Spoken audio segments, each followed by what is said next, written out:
All right, no accidents. You got it. You got it. The event's great. It's over. That's Goodbye. Great. It was great. Nice to see you. This is actually a reunion in multiple directions because Ruoxi and I met when I was on staff at Reactor, which was then Tor.com. And so we've just got like directions, Venn diagrams. We've been like crossing paths back and forth for years and years and years. And I was so glad to get to talk to Molly specifically tonight because we both worked in, I think, nearly every role in publishing. Oh, yeah. We both write. We wear many, many hats. And as Amy's beautiful introduction, Clarion, these students, I just want everyone to give another round of applause for them. They're in week 5. They have written a short story a week for 5 weeks. This is what my voice sounds like after just 4 days of teaching them. Can you imagine like going through this grueling exercise? It is truly such an honor and a joy to get to be part of this incredible institution. And I think that if there is any metaphor for what is it like to be in publishing and to write and to teach, it's the fact that I sound like I just smoked like 1,000 cigarettes. Right before coming to this event. You didn't sound like this a week ago. Molly can confirm that. So I'm here to confirm. For everyone tuning in on the Zoom panel, if I like awkwardly cough or drink water into your mic directly, I apologize in advance for that. Are you going to read to us? I am going to read to us. So as I mentioned, Molly and I both write, and I'm excited for the future event where I get to introduce Molly and hear some of her writing. This is an excerpt from a story called Fandom for Witches, which we thought would be an excellent way to make incredibly cheesy jokes about craft. And then I didn't get the joke. And then, no, listen, you got the joke. In 3 days. 3 days later, I got the joke. It took its time and it marinated and it found its way into your heart. And that's the way that it was meant to be. And we thought it might also be a nice segue into some of the other subjects we'll discuss tonight. So this is just from the very beginning of the story. I did not plan out the mechanics of this very well. I'm sorry. The mundane years from now. Century since 21. Holy fucking shit. 10 little cats. Do mine eyes deceive me? Did they just make Jagiel canon? A stereo girl. Okay, but are we gonna talk about how he held his face? Because I have an essay about this. Deacon Jane. Okay, who the fuck in the writer's room is reading fic? And where do we send the gift basket? The witches. Years from now. Justice for Mags. All right, fess up. Who broke the salt rules? I hope your craft is good and your legs are fast. Sanctuary Road airs for the first time in September. Fall, especially in New England, is a dangerous time for a summer witch, full of the apple liquor and burnt sharp smell of the season ending. The false promise of just a few more warm days. It will run long past its own death and break 1,000 hearts. But right now, Lara doesn't know that. She is newly 14, drunk on her new inch of height. Her hair falls exactly to the center of her shoulder blades, not an inch longer, chopped blunt and straight across so it's uneven when she gathers it up. Her mother sucks her teeth and calls her yellow-haired, which is to say it's a black that gleams brown and not blue in the light. There's a girl in Chinese school, Fabi as they come, with her collars buttoned all the way up, clothes both ill-fitting and somehow too neat, whose hair so inky and straight, Lara would suspect craft, if Shenxia weren't as bland and exacting a rule-following witch as any that had ever lived. The type of hair the poet witches of the Northern Way would have murmured from page to head. Lara's ma loves to talk about how proper Shenxia's craft is, how filial the girl herself, how some Chinese girls still remember their Chinese.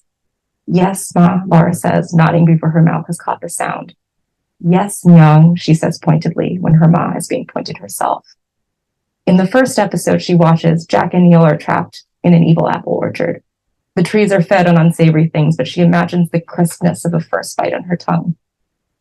Jack is older, blunt, and confident. Gray eyes, dark lashes, slow swagger. Neil is the quiet one, a sharp chin, a hunch to his shoulders like he might have ink stains on his fingers.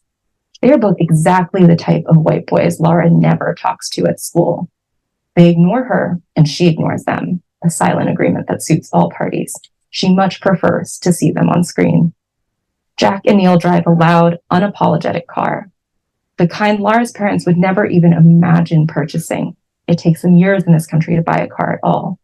They eat junk food whenever they want, wear leather jackets, Jack, too big Converse, Neil, and drive thousands of miles down American roads in American steel, with vengeance in their hearts and classic rock on their lips. Their America is a few decades and wars short of Laura's. There are no Lauras on the show, though Ma will remind her that the Qing dynasty witches helped build the Western railroads, that their blood and craft still sing in that iron. It is a world and a time contained and safe. These brothers love each other with a kind of feral, single-minded devotion that is as alien to Laura, the only daughter of an only daughter, as the idea of actual aliens.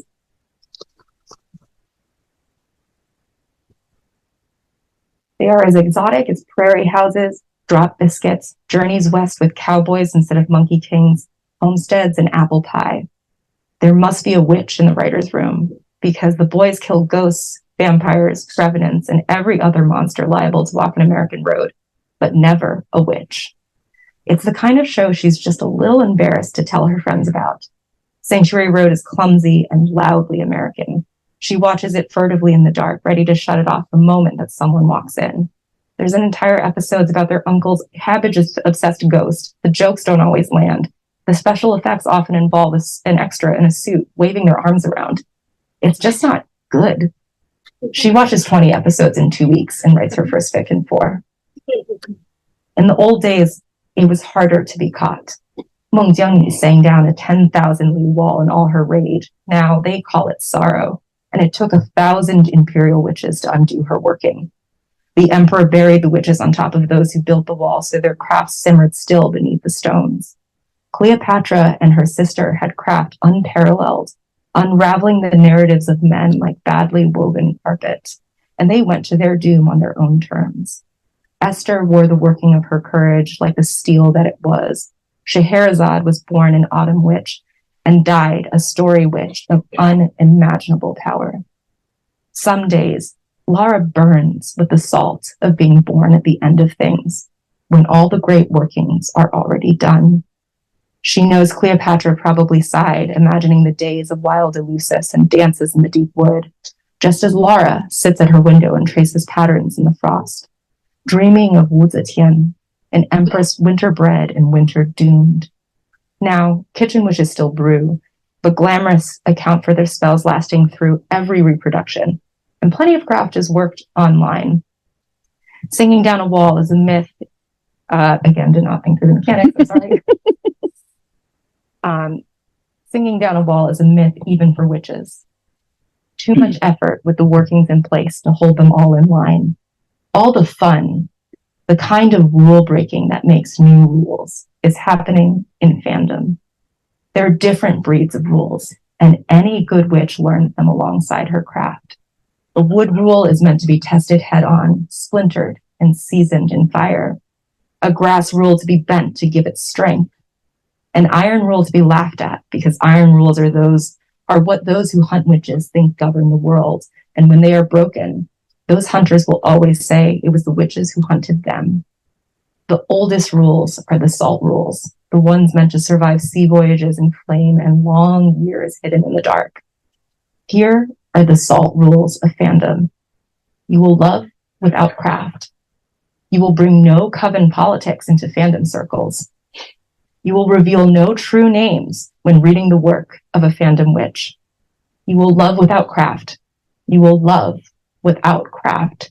You will love without craft. What this meant, which you cannot fuck with canon.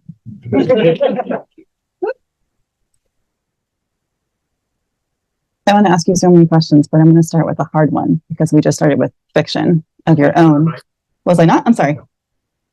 It's hard to tell with the mask on where your face is. Okay, so fiction, work. When you work in a creative industry and you also do creative work of your own, this is my hard question because everybody faces this question. How? How do you do that? You can't. It's really difficult. Some people do it very gracefully. There are some people I could name who are incredible and seem to be holding, all the plates in their hands. But I'm not sure if they're actually human, like in the best way, where I'm like, what crossroads deal did you do? What are you hiding? And I think behind every seemingly really successful creative of any stripe in any industry, there is the same bed of insecurities and anxieties and, everything you could possibly imagine that you yourself might have. And there is a reality. The students very thoughtfully asked this question as well during one of our first meetings, actually.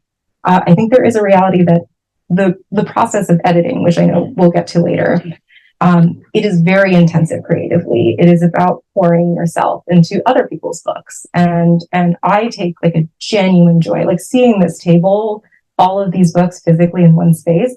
Like, I mean, this is going to sound so sincere and cheesy, but like I am tearing up just looking at it because I very rarely get to see the physical evidence of years of work in a single space. And that is something I will never, ever, ever regret. But also there's a reason why in the last like 10 years, I've written 2 short stories. I think there might be a particular challenge in working on what you do that's really specific to, like it's easier to write when you're not thinking about that all day long. This is unfortunately. It's so true. It's what I think a lot of publishing people have different names for it. I call it comp brain, which is when it's impossible to read for pleasure in your own genre because you are constantly thinking of like what its professional use is. So your heart is just going, hey, can you shut the fuck up? I'm just trying to enjoy this book. But your brain, which has been like a muscle you've been training for years and years to be good at your job, is going, who is the agent? Who is the editor? Oh, this marketing campaign actually really sucked. This copy doesn't describe this book well. Oh, I should use this as a comp in my next tip sheet. And, 5 minutes in, you're suddenly like, wait, I was trying to read this book to relax and to sink into a world. And it becomes really, really difficult, which is also why most of my pleasure reading for the last 10 years has been basically exclusively disaster nonfiction about naval battles. That's so specific. I love it. I love it. I'm going to say on the same topic that I developed one very bad habit I don't recommend. Never read the acknowledgments first. That is wise advice. It will poison so many good books because your brain will just be like, I'm going to go through the spidery veins of every weird connection that has been revealed to me in these acknowledgments. They're very revealing sometimes. Too revealing. So I know you've talked about this in your workshop, but I know there's also people here who aren't students. Do you want to give us a rundown of in the movies, editors just edit books, right? They sit there, they read all day, they have artistic visions. Do you want to talk about the reality?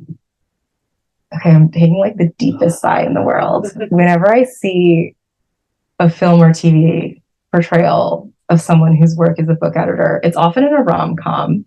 It's usually a white lady, and she's really smart, but sometimes she trips on things and she just has to meet the right guy. And she like has this incredibly expensive New York City apartment, but is also an associate editor, which means she's making like, generously $50,000 a year. So what's up with that? Family money? Who is to say? Probably. Probably. That is often the answer. And she is lovingly paging through a manuscript with her beautiful red pen and just thinking, I'm living the life of the mind, and I'm going to do these amazing deals with my author. And probably unsurprisingly to all of you, maybe that reality existed at some point for like Maxwell Perkins in a completely different world, in a completely different time. But no realistic publishing movie may ever be made because it would just be footage of someone hunched like a little shrimp over their computer, answering their emails in an incredibly stressed out way, and then procrastinating answering their emails in an incredibly stressed out way, and then sometimes lying on the floor in between these activities. Because the day-to-day job, and the thing that I think you talk to any in-house editor working now that has gotten really frustrating is I would say 90% of your job is project management. So, and I'm speaking specifically of trade publishing versus academic, and corporate big five publishing versus indie experiences in different kinds of houses will be different.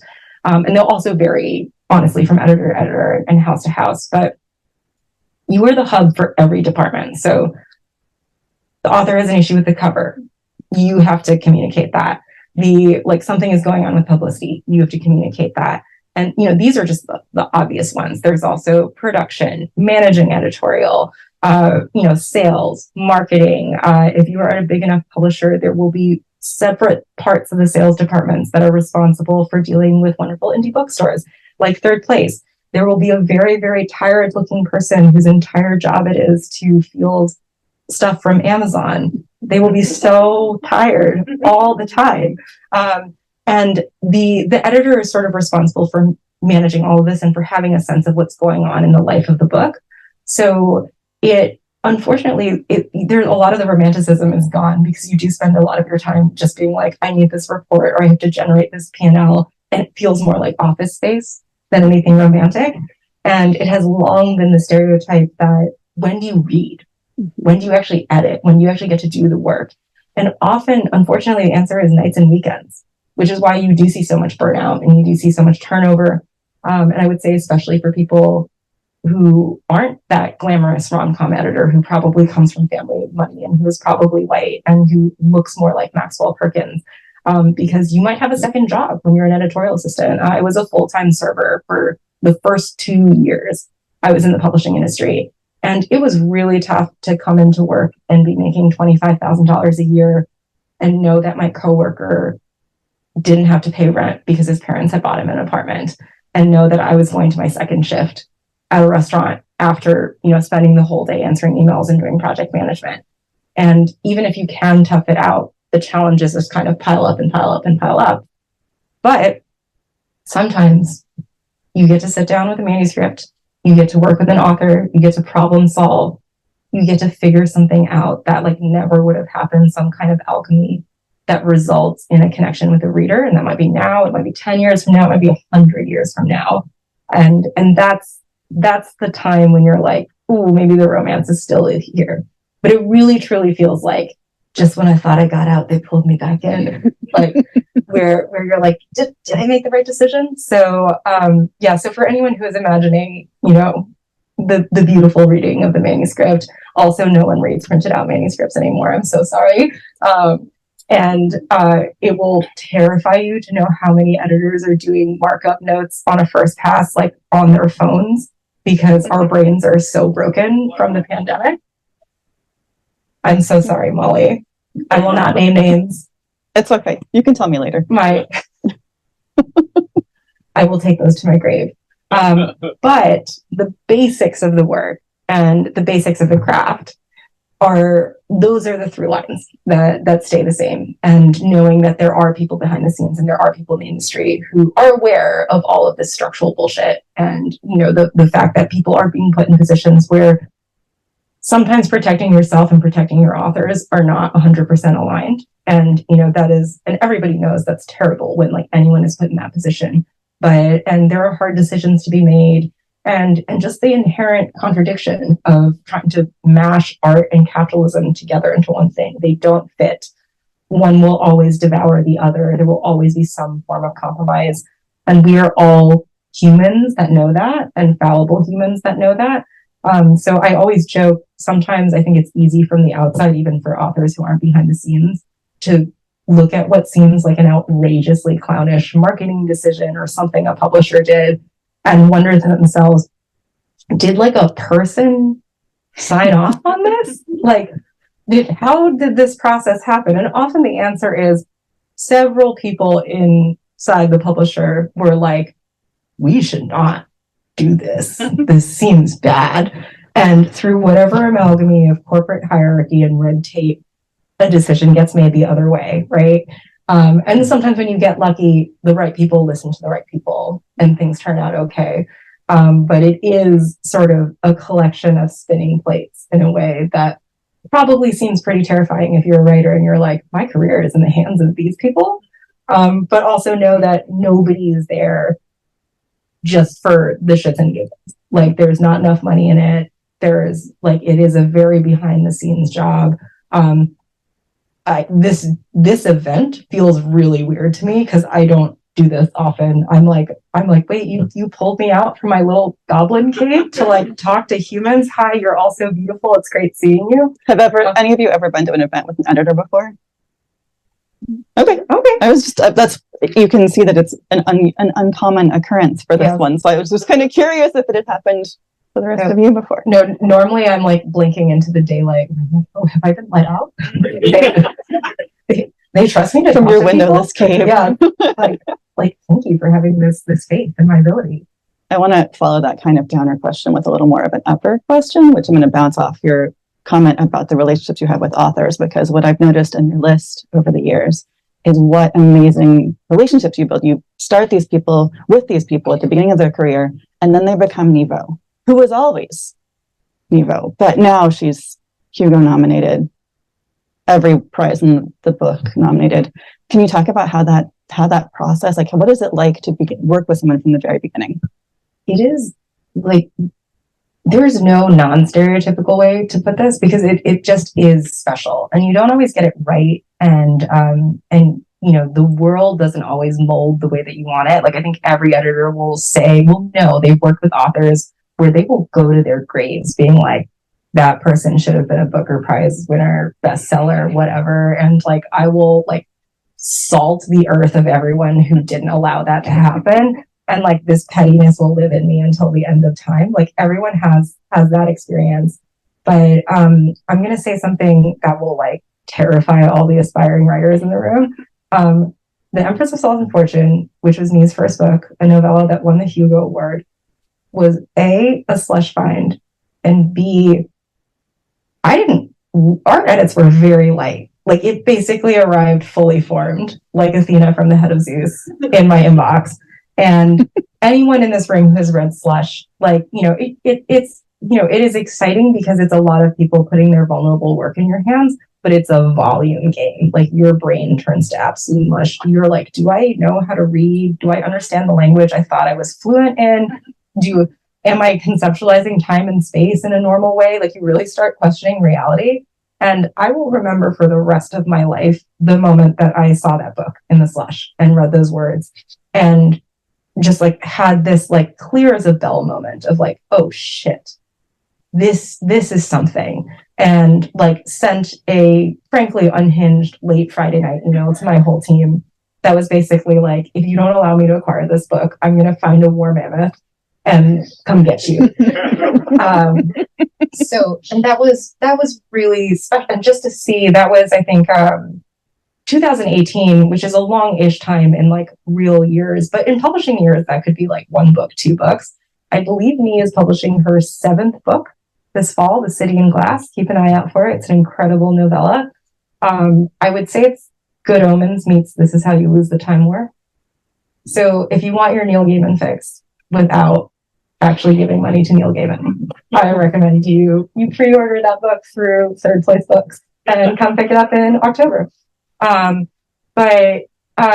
that process, and you know, there are often things that get in the way, like the books don't work, you can't re-sign contracts. Like Nee and I got very, very lucky, but I will always be astonished by the amount of trust that she and others that I've worked with have put in me, because I think it can feel like you're a double self when you're working in publishing. Often it's very young staff because it doesn't require an advanced degree. People get started in their early 20s. I was certainly in conversations where I was like, I'm basically a child and I'm supposed to send an email that makes me sound like not an idiot to this Nobel Prize winner. I'm just going to go like have a panic attack about this in the bathroom and then write this email, where everyone is kind of performing a little bit, which in some ways is every job. It's not unique to the publishing industry, but because culturally there's so much cachet built around it, and it's this forceful narrative just to tell you, hey, this is why you should do this for this salary. This is why you should stick with this. The pressure to really perform that gratefulness can be very, very high, right? And but when you do get authors who trust you, who are like, hey, I think you get it, and I don't need you to explain to me all the weird machinations that are going on inside your publisher or market trends or like whatever it is you're putting your fingers into, so I don't have to. But like, let's do this together. And then to get to watch them grow, like to go from the novellas to the novels, and to see the confidence build. It's something that I think really is irreplaceable. You don't always get to do it because I think every editor wishes they were the only person making financial decisions about their books. They never are, especially at a big publisher. You are subject to so many other forces. And those forces are often governed by things nobody can control. I always joke, like, if any book publisher actually could predict sales in any like appreciable way. Can you imagine? No, nobody. It's kind of terrifying, though. Nobody would be working in book publishing because they would be making money doing something else. So, like, it is terrifying because they're not widgets. You know, like art is not widgets. Creative work is not widgets. Like, you can't. It is both the thing that will really drive people up the wall because sometimes you do what you think is everything. You do everything right. And it's an amazing book. It's an amazing author, and something just doesn't click, and you'll probably never realize what it was. But then on the other side, sometimes you're like, hey, I took a chance on something. I tried to fight and scrap for some marketing and publicity budget. I didn't get a lot. I'm just sending this thing out into the world with some hopes and wishes and broken string. And then something might explode, you know, and then there's a lot of conditions you have to manage for that to happen, obviously. And then it's not replicable. And it's not replicable. Like, but you can't even look back at it and say, like, oh, let me just do this again. Because if we could, again, we would be so much richer not working in publishing. But in a way, that uncertainty that you can't reproduce, that sense of magic, that is what keeps people in it. Yeah, it's an important part of it, even though it's so frustrating sometimes. Yes, it's like you're like, can I hug you and kill you at the same time? It goes right back to your story about the love and the knife. Exactly. It's got to knife you and house you.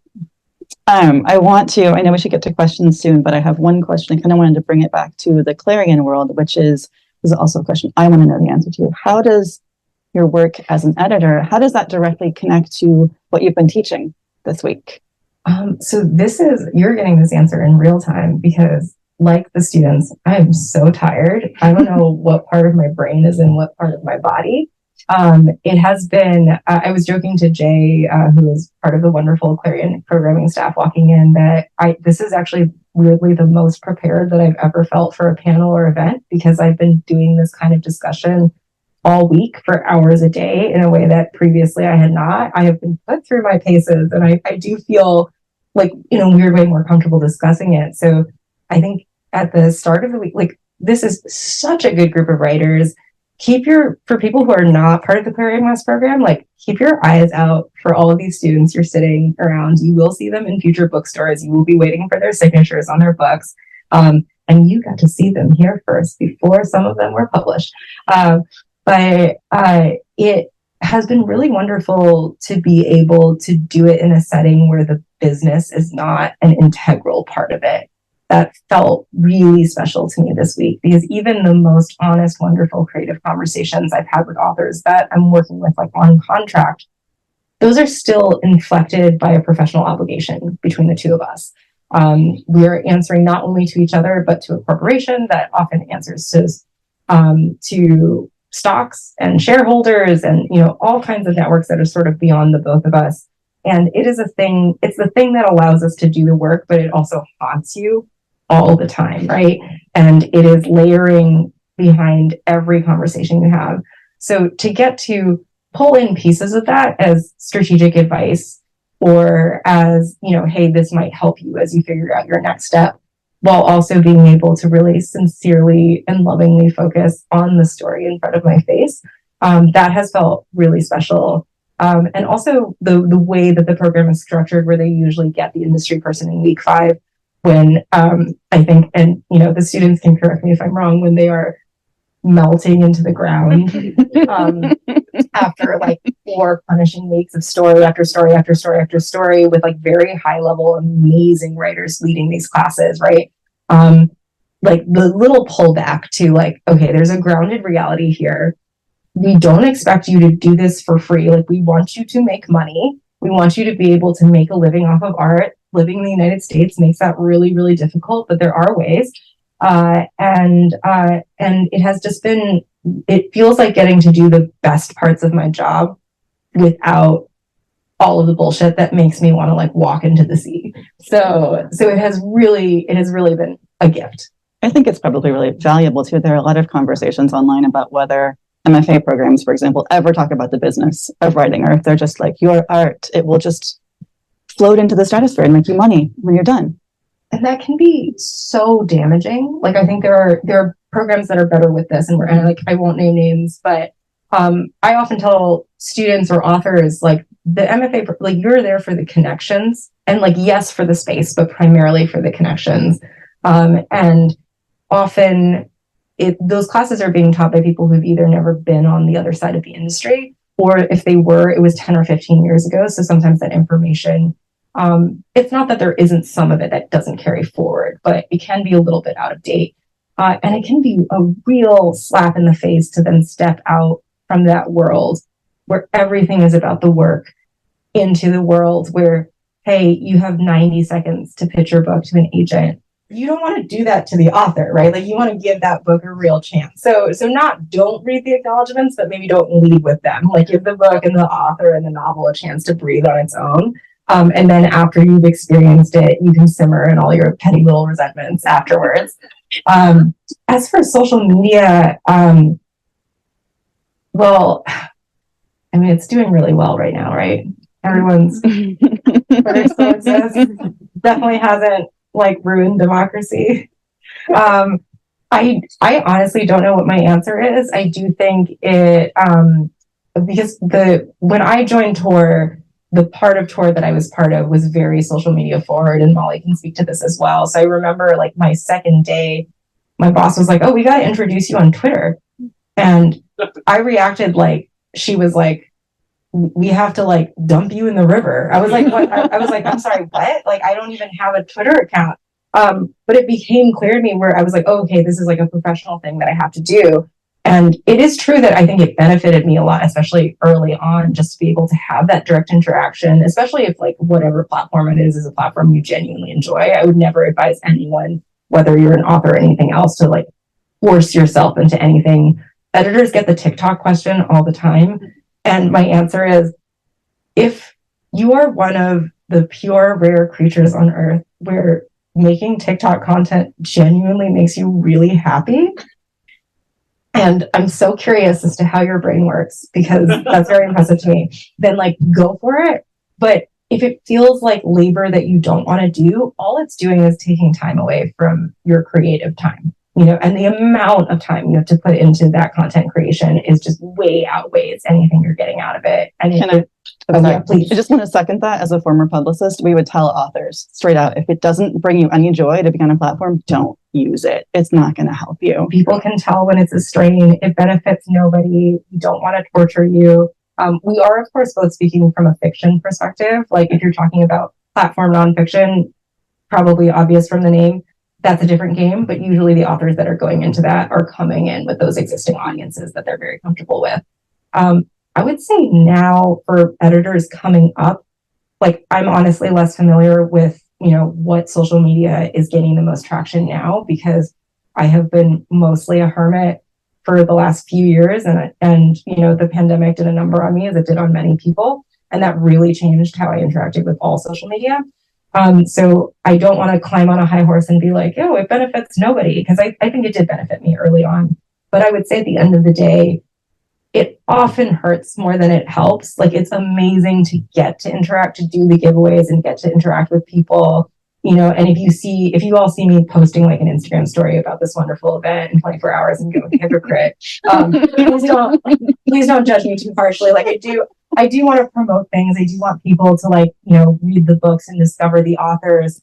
But at the point at which it just starts making me miserable, where like, I would just say, there is nothing it's bringing you that outweighs that feeling. And like, it's always okay to step away. And I certainly would say for anyone starting out in the industry, it is not necessary. Like, if it's something you enjoy and it benefits you, great. But never ever think about it as something you need to do. It also is, though, I have to go back to the question just for a second. The benefit and the result of it, if it existing and if editors using it, is that interaction. Because a number of years ago, you would never have like known who Ruoxi was, or had her send you a book, or like editors with these people that existed in some other world practically to most people. And now you're visible And Right. like, it's easier to follow an editor and what they're doing and the books that you love that they edit without having to read the acknowledgements very, very closely in many, many books. And that aspect of it, when it mimics the feeling of people in a room talking about things that they love together, I think that's when it shines the best. Like, I can't think of any authors that like I directly acquired just because of a social media interaction. I know there are examples, like my editorial colleagues have like several examples of something that kind of sprang out of an initial interaction. But I think for all of us, the instinct, which is correct, is even if it starts there, you immediately take it to like a professional exchange. Like you don't let it sit there. Like sometimes maybe a spark happens and you want to take advantage of it. But at the same time, I never want any author to feel like, oh my God, you have to be on social media to promote your book. I edit and have edited so many incredible authors who are like, absolutely not. And they are some of the most mentally healthy people that I know. So like, well done for them. More questions? Tex. So you've been giving us some really excellent advice for the past several classes, and we really appreciate it. What's some of the worst advice you've seen people give to authors? Oh, this is very spicy. So I'm going to repeat this question. What is some of the worst advice you've seen people give to authors? Molly, I would love to know your thoughts on this too. There's like so many possibilities. Are you just asking me that so you can think about it? Yes, absolutely. 100%.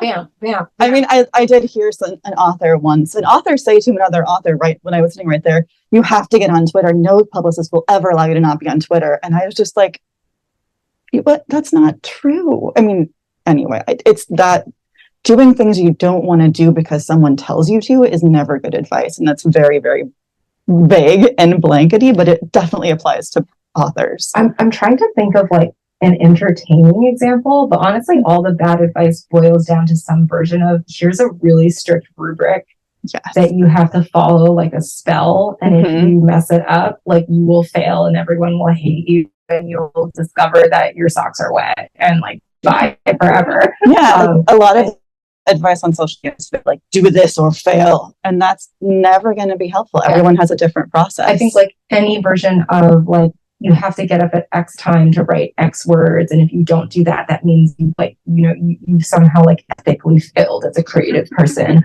or you have to do like anything because every individual is so different. People are coming from such different circumstances.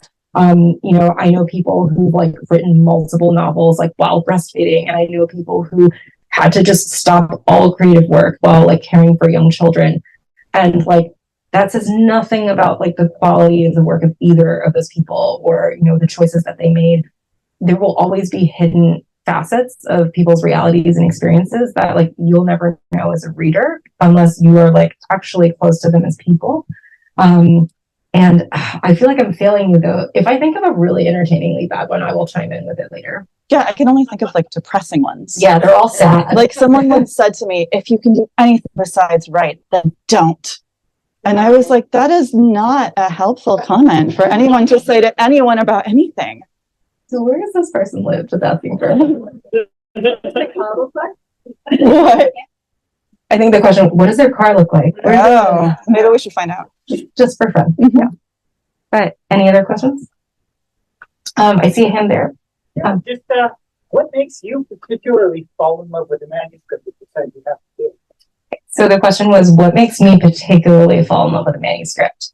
So as you can imagine, editors get asked this a lot, and we all wish there was like a one sentence answer. There often isn't, because the actual element that jumps out is different. Like sometimes it's the world building, sometimes it's the voice, it's the pace.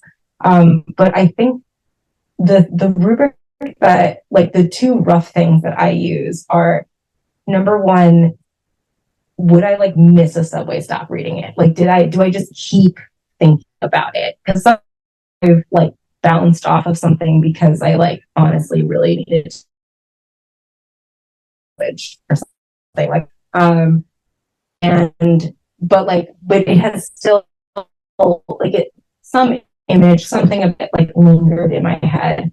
And then the second thought, which is more boring and less romantic, do I immediately start thinking about like a business vision for it? Like, is that because sometimes I love something as prose, and that's often a signal to me, especially if it's like a novella submission where I'm like, this might work better as short fiction, where it can just be allowed to exist in a way where the financial pressure is much lower stakes than for a full length book.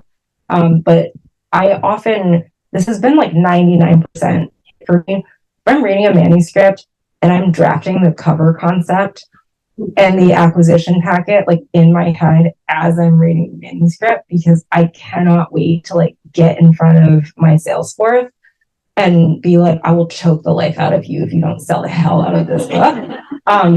And I couldn't tell you exactly what that quality is because it's different for every book. But and sometimes it's like, oh, it's almost there, or I want it to be here, but it's not. But I know what I want to tell the author. Hey, if you are comfortable with doing this, I think we can get there. Once I get that feeling, I realize all of my metaphors have been very violent, but sometimes it does feel like you want to be a fierce champion for these books. So the thing that like makes you want to go out and fight that duel to the death and have no regrets about it. Like I'm looking for that feeling. And I realize that's the incredibly annoying answer of it's so specific to each individual. And every editor will tell you they have passed on things that have gone on to be bestsellers or great successes, but they don't regret that because it wasn't for them.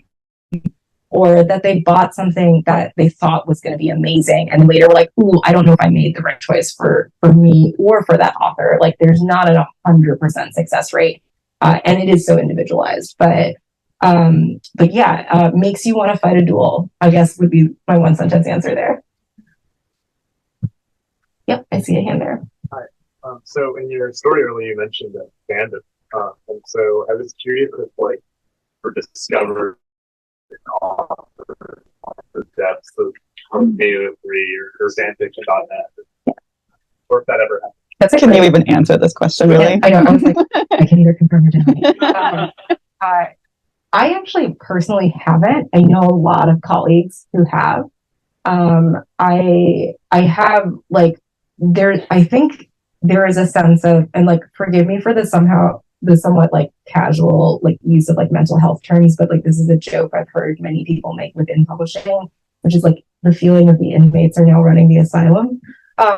From both sides, like people inside publishing and authors, because it's basically like each generation, like whatever platform you were raised on in fandom, and that could be LiveJournal or Tumblr or like Usenet, I think is something. And now I'm like showing you my exact age because after Tumblr, I'm like ... I'm not sure. But whatever that was, it's still like you are in a common community, and it's like, you know, it should be obvious, but it's like time marches on.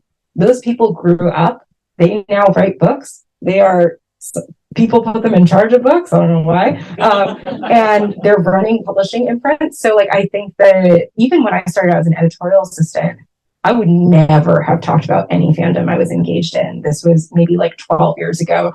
And it would have never occurred to me. I would have been and now it's almost like a calling card. Like and no one would have known what you were talking about either. I mean, no one older than you would have known now, but now the elder fans are also in publishing. And now you get a lot of executives who are like, hello, fellow kids. What is this? They were on Usenet. What is this archive of ours that you're talking about? What's a tag? Can you tell me what enemies to lovers is? Like you have those conversations now. I will say one of my favorite stories, and this is without naming names, is an author I worked with made the decision, as many professional authors do, to kind of like disconnect the two identities. So they had orphaned all of their works. And so there wasn't like a direct connection. And I hadn't even read, like I acquired them kind of like based off of something, like I had not read their entire back catalog basically. But at some point during the pandemic, I did, as many of us do, a hyper-focused deep dive into some TV show, and then was like, I must immediately read every fic that has been written about this TV show, even though many of them are years old, and like went through the whole tag sorting by kudos. And then found this one fic that just made me sob. And it made me sob in such a specific way. It was an orphan fic. There was like no identifying anything on it. And the way that the author was playing with the emotional narratives and the timelines. Something about it felt so familiar that I was compelled to text this author's agent to be like, I'm reading this fic and it just reminds me so much of this person's work. It's making me cry in the exact same way. And like, I'm just having so many feelings and I just needed to yell at you about it. The agent like looks at the link and is like, that's your offer, babe. And I was like, I'm sorry, what? And they were like, yeah, that's one of their old fics. And actually it was the one I read that made me sign them up in the first place, which is why I recognized it. So both of us were sort of smugly like, wow, we can recognize this person's work at 50 paces with like blindfolded, hands tied behind our backs. And in a way that's like a more rewarding story than like I found someone at AO3 and then I acquired them. But there are many, many, many stories of like that pipeline. I have mixed feelings about it because I think one of the beauties of fandom is that capitalism is not involved by definition. So whenever I've had editorial assistants and more junior editors like, you know, approach to ask for advice on like, hey, I read this fic that I really loved. How do you advise me on approaching this author? And one of the first things I say is like, so first of all, like everyone's pseudonymous. Some people are open about it, but like assume that this person like could just N.K. Jemisin. Like you don't know. And like, and N.K. Jemisin has been on record with like, she kept writing fic long after her pro career took off. And many, many of your beloved sci-fi fantasy authors, many of whom are on this table, are doing the same under various suits. One of the people on this table, I will not reveal their name. This is the most powerful thing I've ever heard. They have multiple AO3 handles because whenever they get too famous in a fandom, they just disappear and create a new identity. Which is so powerful that I was like, I'm shaken and I love you so much. What a powerful move. But to approach with respect, because it might be that this is that person's getaway. Like it's not their job. It's not their business. Just say, I don't even know if this is something you are interested in at all. But if you are, here's how to reach me. And it's totally fine if that person is like, actually, I'm N.K. Jemisin. Or this is not something I have any interest in. Or they never reply because they're embarrassed they might get found out. Yes. Or they're like, I work for Homeland Security and I'm scared. like there's so many possibilities. So I think that the thoughtful people kind of behind the scenes, like, you know, we have like, we realize it's complicated.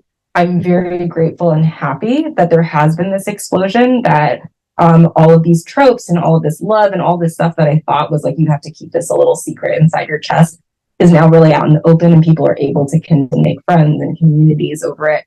But also, I don't want the business of books to ruin, you know, the beauty that is fandom. And by beauty, I mean like the disgusting raccoon trash gremlin hood that is fandom. Because it deserves to just be its own thing. But I think if you have enough, you know, professionals on both sides of it who are kind of aware of that dynamic, who know when to back away and when to pursue, there can be a happy medium. People will mess it up, but I do think the concept of fandom could survive like a nuclear winter.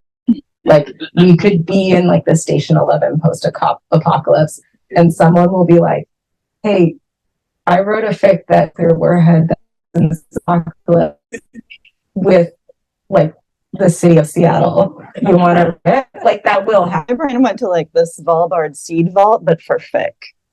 Yeah, that's what happened. Someone write that. And I did want to do a time check. Are we doing okay for? Yeah, we have time for. Okay, cool. Yeah, if there are other questions, Chris. The question was, what are some of the most forgivable mistakes in a manuscript, which is a great question. I think like obvious number one, minor typos. Don't worry about them. I'm not a production editor. I'm not looking at like the kerning in your manuscript. Like I've talked to authors who are like, I sent it off and then I realized that like this incredibly minor typo was in it. Should I resend the whole manuscript like 4 times until I've corrected it? And I'm like, no. I will not notice, I promise you, because I'm probably like reading it while sleep deprived. And I think in terms of more substantive stuff, I always appreciate the big but flawed swing over the incredibly polished thing that falls somewhere in the middle. And what that means, like falls in the middle, that'll be different for every editor. But what I think editors are looking for, both from a creative sense and from a business sense, is potential and capacity. So what I mean is, I would much rather see something on submission where it's a little messy, it's a little flawed, but the person is going for something really ambitious. And I'm like, whoa, they're operating at like 60% capacity. And what that messiness might be, that could be a lot of different things. It could be, you know, the character arcs need a little work, the world building's a little blurry, any number of things.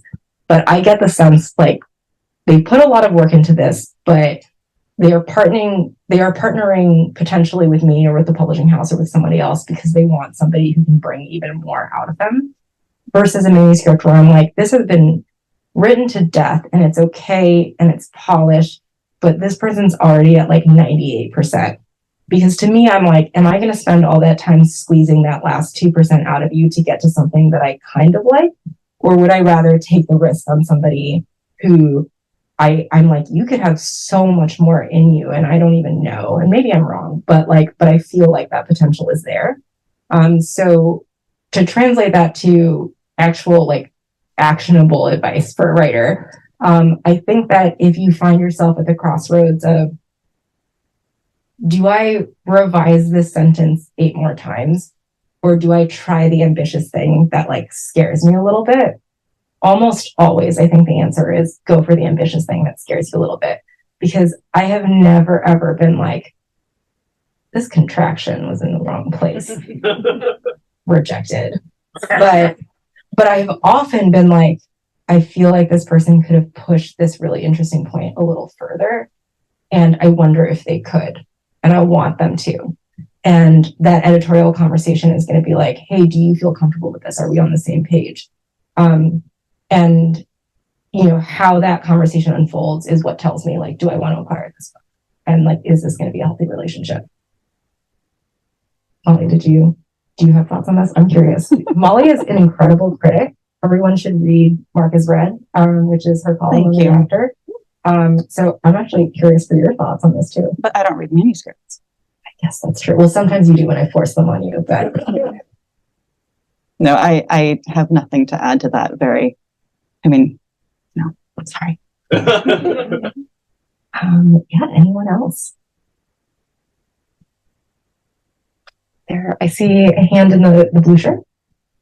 I'm wondering more about this. I want to hear more about the sales force and what you have to do to make them happy, and what the author can do to make them happy. I did hear once like Connie Willis made brownies.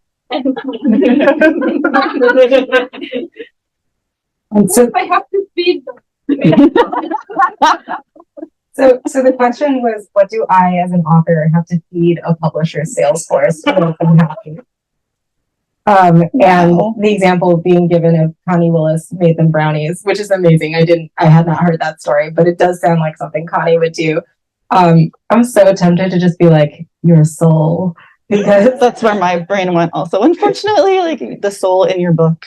That is, I would say from an author's perspective, like if, especially, and this is again, specifically about trade corporate publishing, there are so many layers between you and the sales force. I really think that from an author's perspective, the whole reason you have an agent and you have an editor and you decided to go that traditional publishing route is so that you do not have to worry about making brownies for some guy named Tom who like reps the Midwest for your big corporate publisher, right? Like that, like their job, like my job as an editor is to, like, Tom is not a real person. But my job as an editor is to, I can neither confirm or deny. But my job as an editor is to, like, you know, try to pick up on what that person wants in a meeting, or to make sure they're getting sales materials early, or to remember that, you know, they just got a new puppy, so maybe don't send them the manuscript this week, but I'm going to nudge them next week. Or, you know, any number of things where, like, our job is to make sure that that's not something you have to worry about, because I think any editor would like sell their own soul to understand exactly every piece of information that is being fed to their sales team. That's never going to happen. Sometimes they treat us like feral animals, the same way that like authors can sometimes feel like their publisher is treating them like a feral animal. I think there is a certain stereotype within a publisher where it's like, there's the editor. They're going to be real emotional about this book. They have feelings. They have feelings. It's really embarrassing. Don't say any numbers around them. And like, which is, you know, like it's more or less true. People have very different editorial styles. But the thing that, you know, I've said this a number of times to the Clarion students who have, again, week 5. I'm so proud of all of you. This sounds so obvious, but don't try to control the things you can't control, because you won't even know all of the things you're not controlling, right? And then if you decide to go the indie route, that answer might be a little different, because what you're doing there is you're taking ownership over many, many, many more aspects of the process and the business. But if you go through a traditional publishing route, the jobs of everyone in between you and the person who eventually picks up your book is to protect you from having to worry about selling your soul to the sales force so that they will sell your book. Because even the editor, who theoretically is getting all the information about the book, I mean, like I'm sure like anyone who's worked an office job has had the frustration of like, why wasn't I copied on that email? Like, that's like every editor 85 times a day, where I'm like, hey, like, why didn't I know about this? Now I look like a clown in front of my author. Can like someone copy me on this email? And it's very common, but like even, you know, there's no one person inside the publisher who has all of that knowledge, and everyone is just working with their slice of things and you know, putting it together in as accurate of a picture as they can manage. So I think as an author, in terms of like who you're directly having contact with, like go to your local indie, support your local indie, get to know your local indie, get to know your booksellers. Like the fact that you're here, big step already. Those booksellers are talking to their sales reps within the publisher. Like they will, and trust me, when people do report back when authors are rude to their local bookstores. Like, I don't want to be like big brother editor here, but I do hear about it. We do hear about it. And so be kind, you know, be thoughtful. And it sounds a little woo-woo, but like at the end of the day, all you can do is like put the energy out and pick the partners that you're trusting your career with the best that you can. Know that it's never going to be 100%, but every step of the way, be as kind as you can, as smart as you can, as strategic as you can about it. And then know when the right time is to just let go and go back to the work, because you will always need to do that. I'm glad I'm off the hook for the brownies. Don't worry about the brownies. I now really desperately want to eat Connie Willis's brownies though, because I bet they're really good. Yeah, that's everything. We're going to end on Connie Willis's brownies. Yep. That seems like the right tone. An incredible note to end on. Yeah. A quick shout out. This week, the Ursula K. Le Guin Prize shortlist was announced. And I just want to say there are 2 books available on this table published by a certain editor here who made that shortlist. Emily Tesch's book and Neve Vo's new book, as well as one of my favorite novels published this year, It Lasts Forever and Then It's Over, by Olympia's own Anne DeMarkin. Anne is wonderful. She makes frequent trips up to Seattle. She's also the winner of the Novel Prize, if you know of that prize, and really freaked out when the winner of that prize was turned out to be like a Washington resident. So we're very fortunate to have the Le Guin Foundation putting on this award. Check out these books, check out those books. I will say it's one of my favorite things to host debut authors here at the store, but it is more important to have young writers at the start of their careers in this room. And it is really wonderful to see all your faces tonight. So just want to express my gratitude. Thank you, Ruoxi. Thank you, Molly. This was a really wonderful evening. Go out. Please be well. Please feel free to hang out. We're open till 9.